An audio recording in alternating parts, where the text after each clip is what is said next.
আদালতে তাকে শর্ত সাপেক্ষে বেইল দেয়া হয়েছে এবং আমরা এই ইনস্ট্রাকশন দিয়েছি যেন তার জামিন বাতিলের জন্য তারা পিটিশন দেয়।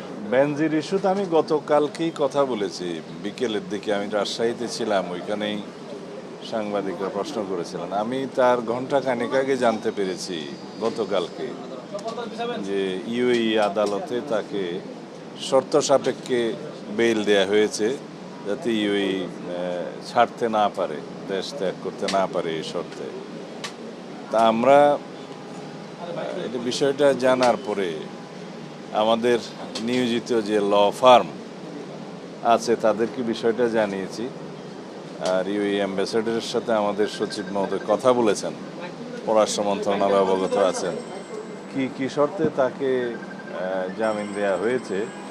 ইউএই না ছাড়ার শর্ত একটা শুনেছি, অন্যান্য শর্ত কি আছে সেটা সার্টিফাইড কপি তোলার জন্য আমরা অনুরোধ করেছি। আর আমাদের যে ল ফার্ম নিয়োজিত আছে তার বিষয়ে রিপেট্রিয়েশনের জন্য যা যা কাগজপত্র আমরা পাঠাই সেগুলো ওখানে আদালতে সাবমিট করার জন্য সেই ল ফার্মকে আমরা অনুরোধ করেছি যেন ইমিডিয়েটলি তার জামিন বাতিলের ব্যবস্থা করে তারা আদালতে পিটিশন দায়ের করে।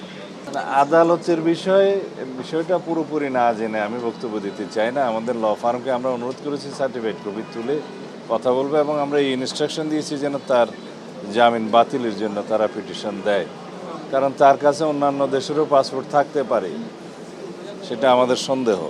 মাননীয় মন্ত্রী, আরেকটা বিষয় হচ্ছে এখানে অনেকেই বলার চেষ্টা করছে যে আইনি প্রক্রিয়ার চেয়ে কূটনৈতিক প্রক্রিয়ায় তাকে ফিরিয়ে আনার সম্ভাবনা অনেক বেশি, কারণ আইনির সে যদি অন্য কোথাও নাগরিকত্ব নয় প্রক্রিয়াই তো চলছে, কিন্তু ওইখানে তার আদালতে যাওয়ার হয়তো একটা অধিকার আছে, সেই জন্য আদালতে গিয়েছে। কূটনৈতিক প্রক্রিয়ায় তো আমরা ফেরত আনার চেষ্টা করছি।